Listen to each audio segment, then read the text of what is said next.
All right, like I said, it's just me and you having a conversation. Nothing too earth shattering or anything. Just talking. Just and you'll talk to me, Yeah. Okay. and we'll just sit here and talk about the glory days. Yeah. Let's see here. Get you right there. There we go. I don't know how much you want me to talk about. You know, the my going into service and all that. How much you want me to? Well, obviously, Just the highlights maybe of this. yeah. I mean, The we'll, Bronze Star. yeah, we'll just talk a little bit, and what I like to do is I like to ask you a little bit about why you wanted to join the service to kind Yeah. of Okay. break the ice and Yeah. get into everything. But obviously, you were probably what, a teenager during World War II. No, I wasn't in World War II. It was in all I was in the Korean War. But you were probably a young man or young. Yeah, I was probably, in my early 20s Yeah. when I went in service, and before I went into service, I worked for Carloma Company. Okay. We done logging and stuff like that, Is that the lumber yard right over here? over on Bent Creek. Oh, on Bent Creek. Yeah, Okay. we got the logs out, then they hauled them to Pisgah Forest, and they had a sawmill. Carloma Company had a sawmill at Pisgah Forest, so I worked with them before I went into service, and then I decided, that I'd go into service. They was gonna call me anyhow, and I just volunteered and go in and get maybe what I wanted, and then after I signed up and went in, then I got Korea. So then I went to. So let me stop you. That didn't work out the way you expected it did. Yeah, yeah. And then when I went into service, I took my basic training at Fort Jackson, South Carolina. And then when I finished my basic training at Fort Jackson, then I went to Fort Belvoir, Virginia for engineer training. And I was in the combat engineers. We learned how to, build bridges and different things like that. And then when I got through my engineer training at Fort Belvoir, then I just was on a delaying route home. And then I went to Seattle, Washington, and then they sent me to Korea from Fort Lawton, Washington. And then when I went from Fort Lawton, then I flew to Yokohama, Japan. And then from Japan, then I went to Korea. Went to Busan, Korea. Wow. So why did they need engineers in Korea? Well, what they needed with engineers in Korea was to build roads, and because the roads was blown all to pieces over after North Korea had invaded them, and their bridges was out, and roads was tore up, and it was just a mess. And then they used the engineers to rebuild roads and rebuild bridges, and places where the bridges was blowed out across rivers, they put in floating bridges. And they used them, where then they could get, because the floating bridge was quick and easy to put across the river. And they did that till they could get to build a bridge across the river. And then we just built little airstrips for spotter planes that flew missions, to spot targets, and we built little runaways for them, and just repaired roads, and just ever what there was to repair, that's what we did. Absolutely. Now, in building these roads and stuff, were you guys like under fire? Yeah. Mhm. And Tell me a little bit about that. about the what? About being under fire. Oh, as you're yeah, well, as you're trying to work. I mean, that's gotta Yeah, be, yeah. yeah. Well, when the first thing that I was under fire with, the first project we had after I was over, the bridge across the Han River, just before you get in the Soul, it was blown completely out. And so what we did, our outfit just set up on the beach of the Han River, and then behind us was a artillery division set up, and they kept the enemy down while we was putting the bridge across the river, and we put a floating bridge across the river. And then when we had shifts that worked different shifts, working in the bridge, on the bridge, and then we was under fire there during the time we was putting that bridge across the river. And then we had our tents and stuff set up on the beach, and then when it come our turn to rest or sleep, we'd just go in those tents and sleep.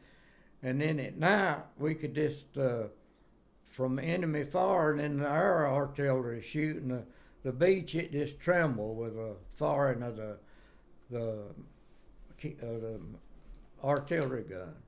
How would you sleep then? Well, it wasn't easy, but it was just you just shut your eyes more or less and just kind of rest them, and then when you got up, then you'd go again, And so we did that, and we finally got the bridge across the river.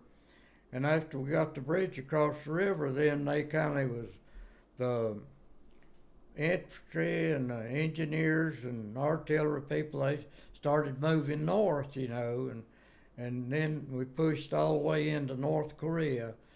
And then when we got into North Korea, we went all the way into the capital of North Korea, and that was where I was at when I went to and got the Bronze Star. Well, before we get to that, let me ask you one more question. What was it like to try to do a normal job, a regular job, while you've got artillery shells going this way and fire coming in this way? What was that like? Well, when I first went in the outfit, it was in Suwon. It's south of Seoul, about maybe 30 miles. And my first night over there, I tell you what's the truth, it was a scary night.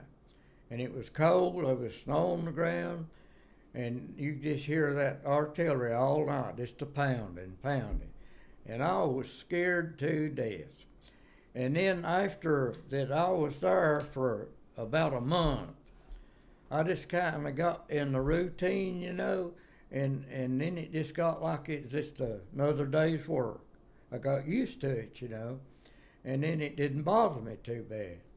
But then when our outfit was set up about 10 miles south of the front lines, and one night there was a Jeep that drove into the outfit, and it was just a light snow was falling.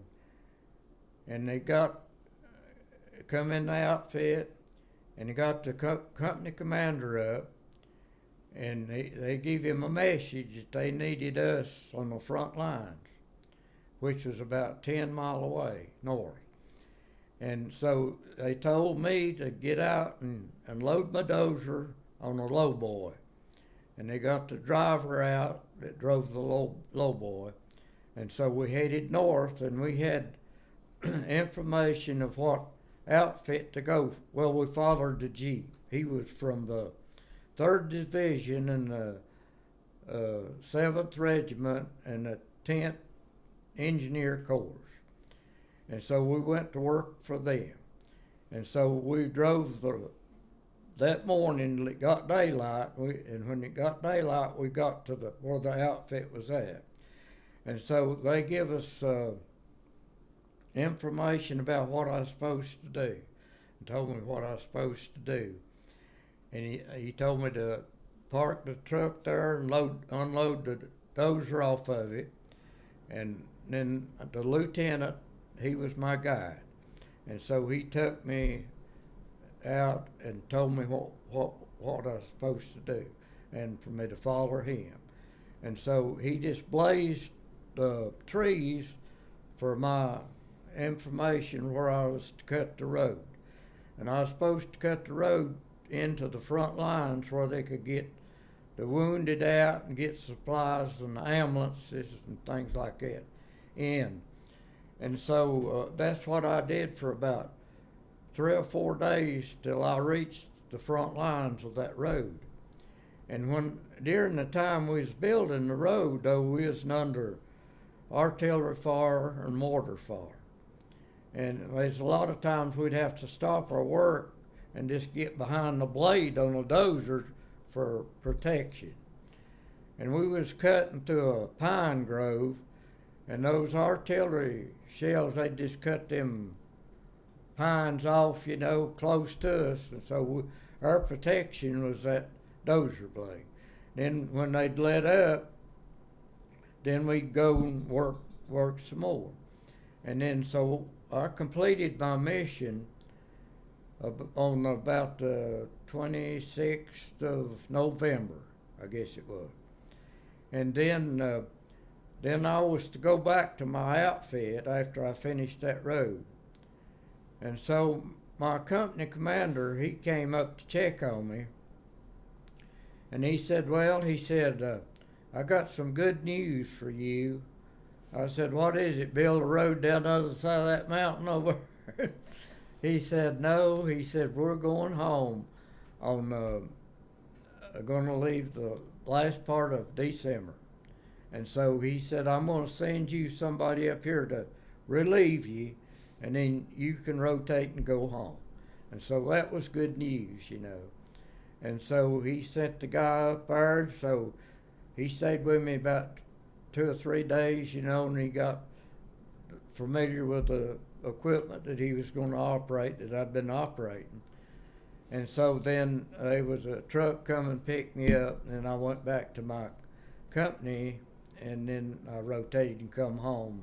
And I loaded on a ship on the 24th of November, Christmas Eve. I loaded on a ship heading back home.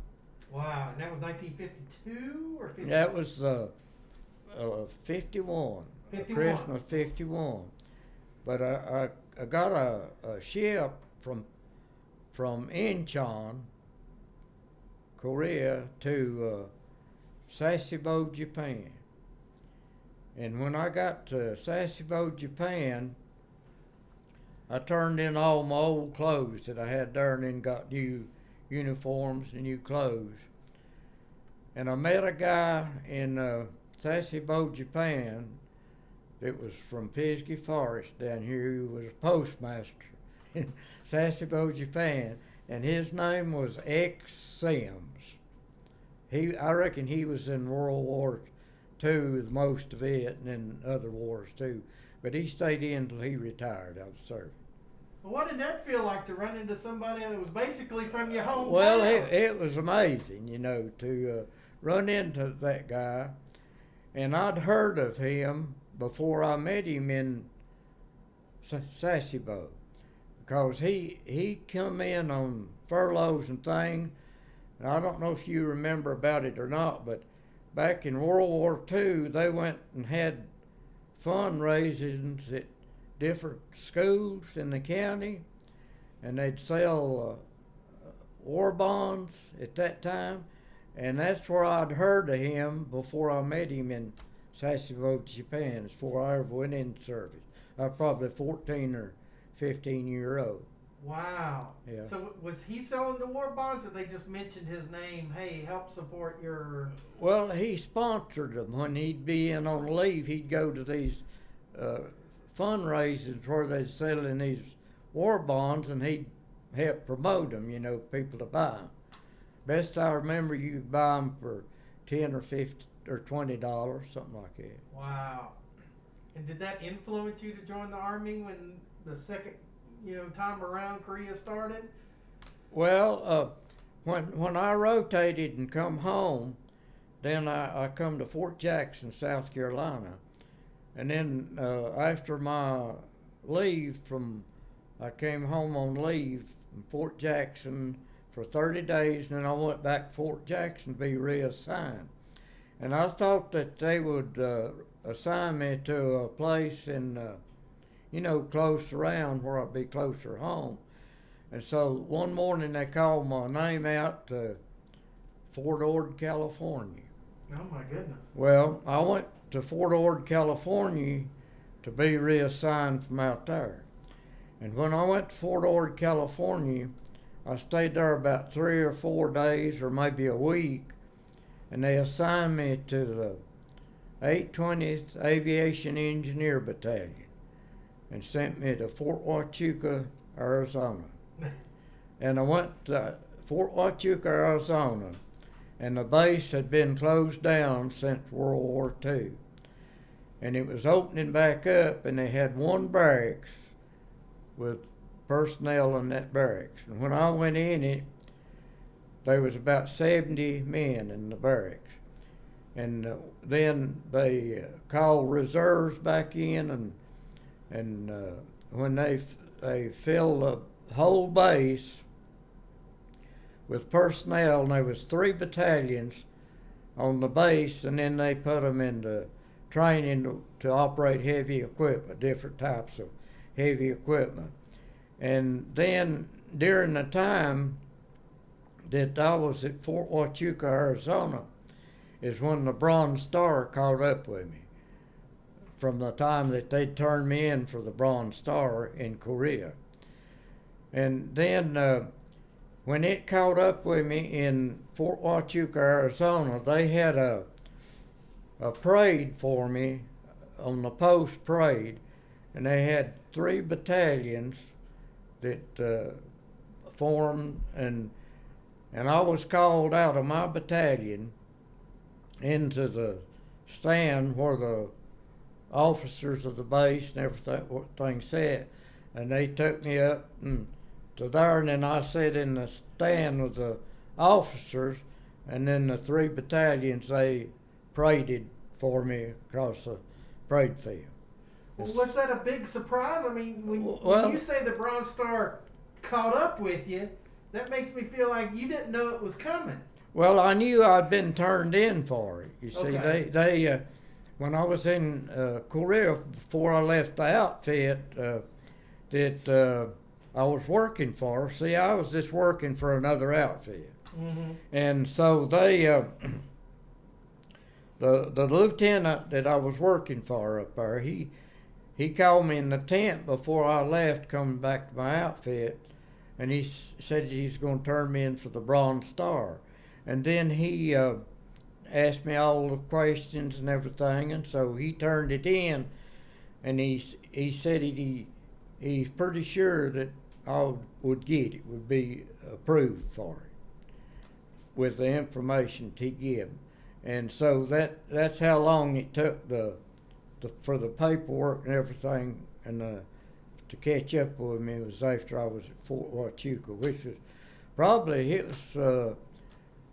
about 8 or 10 months before the paperwork came and I had got it.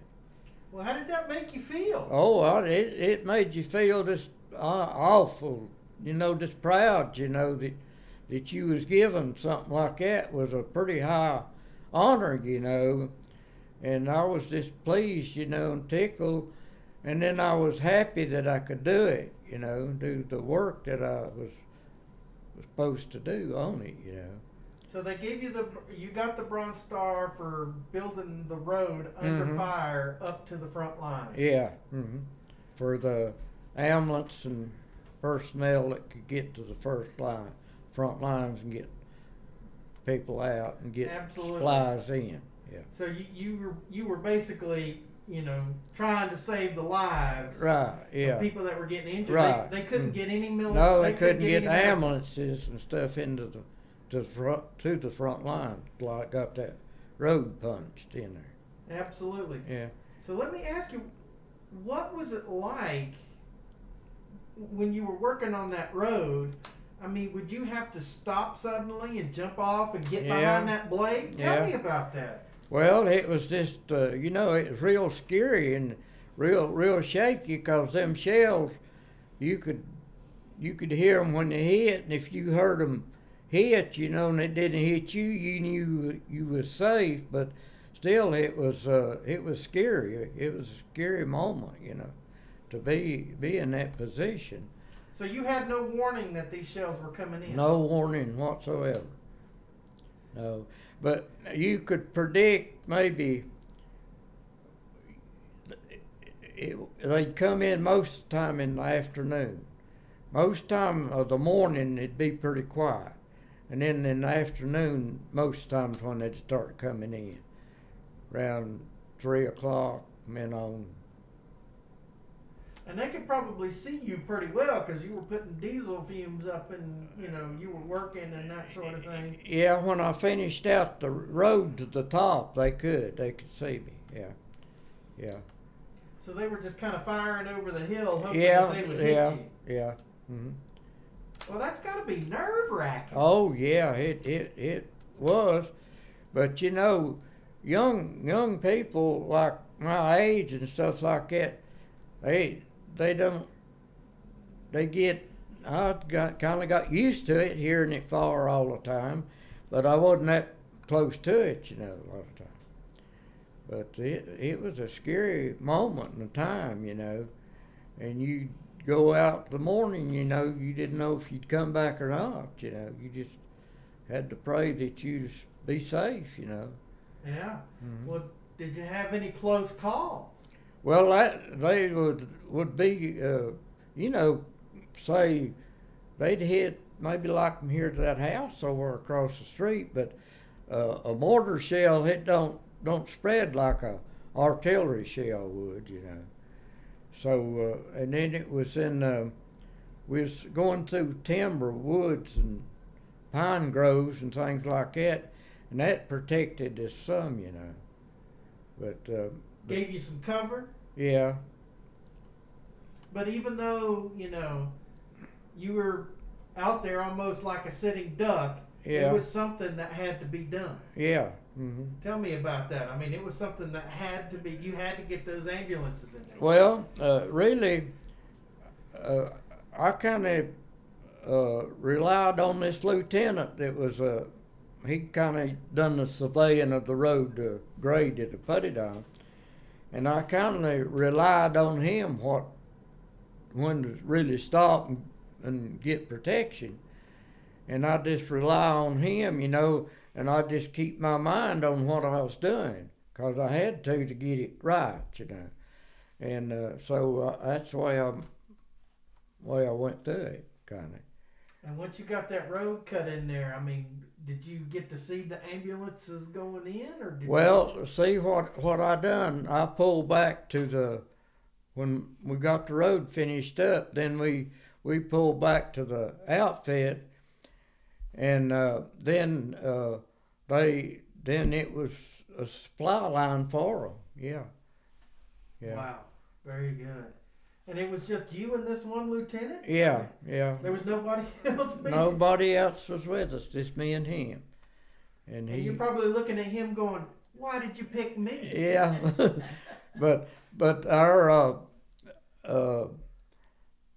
they was probably protection, with infantrymen and stuff like that, because we was going into the front lines, but I didn't see nobody, but I'm sure that they had a front line, that was lined up with infantrymen and different personnel up there to keep riflemen from coming in. Yeah. Mm-hmm. Yeah. Wow. That's just. I mean, now would you do something like that again? Well, I don't know.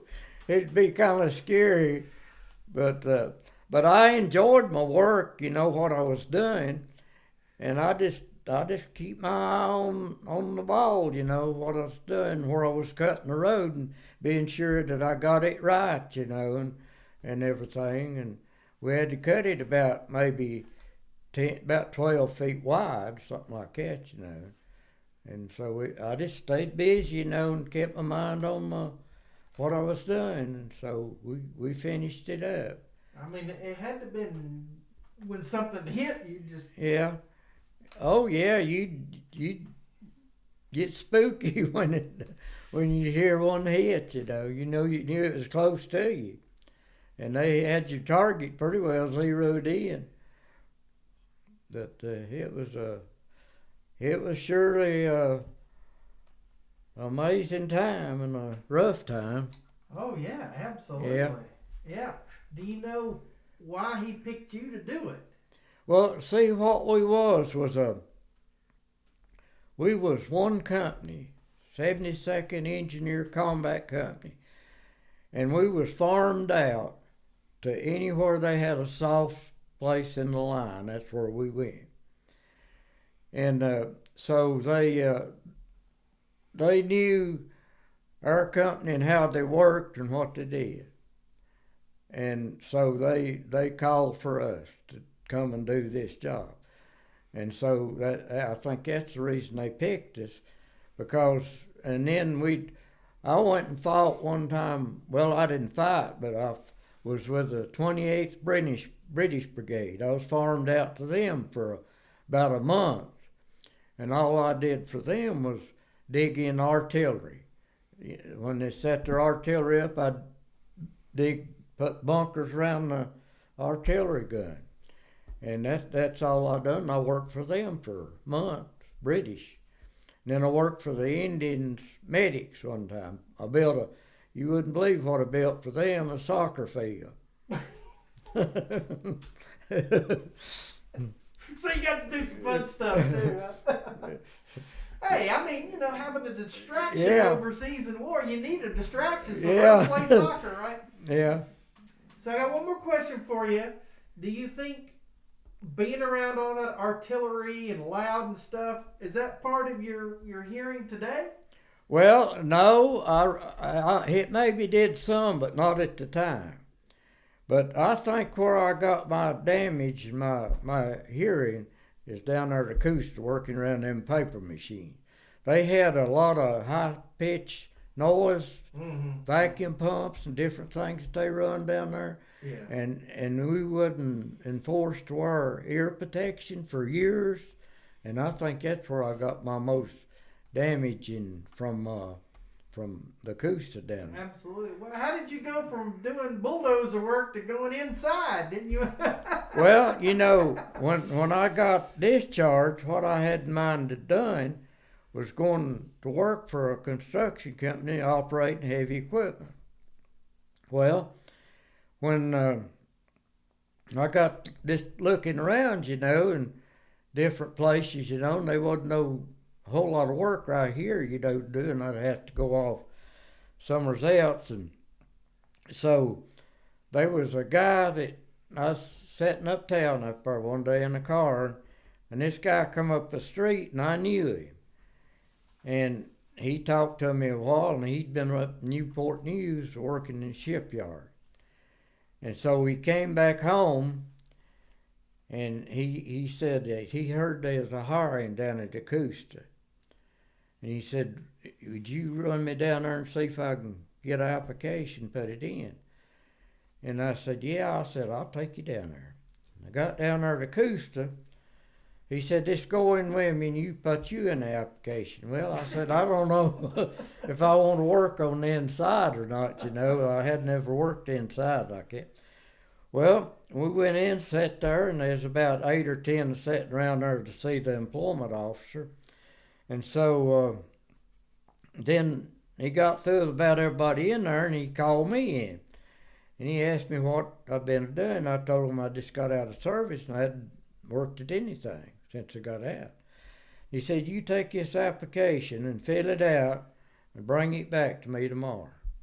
And I brought it home, set up there in the little cafeteria up there in town, filled that application out, took it back down there next day, and he looked it over and he said, when you want to go to work? So that's how I wound up working at Acoustic. I think being a veteran probably helped. Yeah, well, yeah, right. Absolutely. Yeah, that helped me, I'm sure. But these little old snapshots right here is just, I took over there, and they just, they developed them over there. It's just not a good picture, But that's something that we took just. Oh yeah, absolutely. On going over. That's one of the pieces of heavy equipment that I operated. Yeah. So yeah, go ahead and lay a few more of those down there, and then we'll Then that's a picture of that dozer, and that's a picture of the tractor and lowboy we hauled it on. Wow. That's a picture of some little South Korean kids, and that's another picture of the dozer I operated. And that was a gravel bin there where we loaded gravel on trucks to haul to put on roads. And that's a picture of me and another guy in a foxhole. Absolutely. And then that's another picture of that dozer, and that's a picture of it. So would it be fair to say that dozer blade saved your life? Yeah, that's right. It was sure good protection. And that's the road that we was working on, but it wasn't the one that I built when I was under fire up there. All right.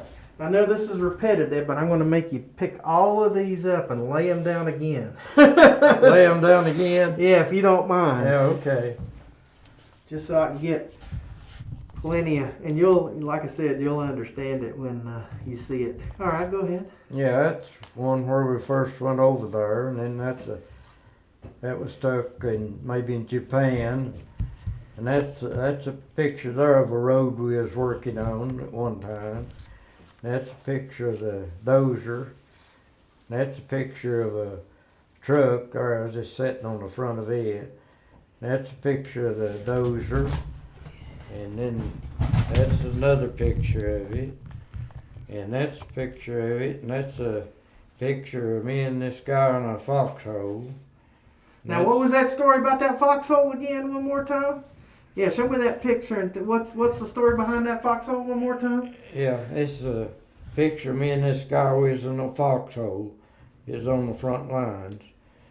And then that's a gravel pit where we loaded gravel for trucks to haul and put on roads. That's a picture of the dozer. That's a picture of some little Korean kids. And that's a picture of a truck we hauled lowboy we hauled a dozer on. That's a picture of us working in a gravel pit. That's a picture we had dozer off the road and was trying to get it back on. That's a picture of guys done some welding on it. That's another picture of it. And that's a picture of a